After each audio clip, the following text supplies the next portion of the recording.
Chennur MLA Vivek టీఆర్ఎస్లోకి పోతున్నాడా బీజేపీలోకి పోతున్నాడా అని వివాదాస్పదంగా వ్యాఖ్యలు చేసిన చెన్నూరు కాంగ్రెస్ నాయకుడు మాజీ జెడ్పీటీసీ వైస్ చైర్మన్ మూల రాజిరెడ్డి.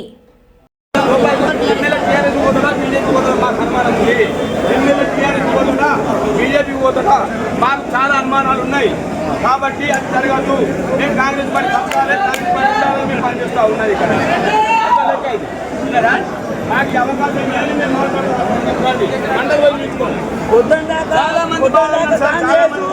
దాకా టీఆర్ఎస్ విలువ ఉన్నది.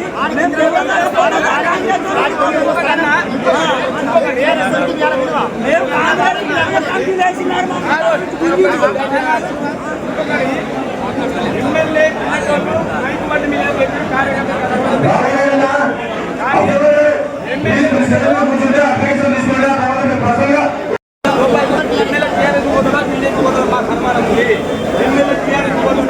బీజేపీ పోతుందా మాకు చాలా అనుమానాలు ఉన్నాయి కాబట్టి అది జరగదు. మేము కాంగ్రెస్ పార్టీ పనిచేస్తూ ఉన్నది ఇక్కడ నాకు అవకాశం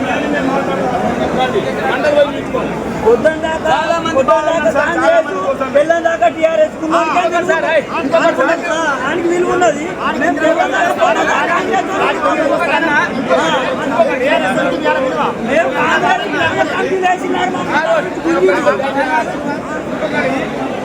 ఎమ్మెల్యే రైతు బండి మీద కార్యకర్త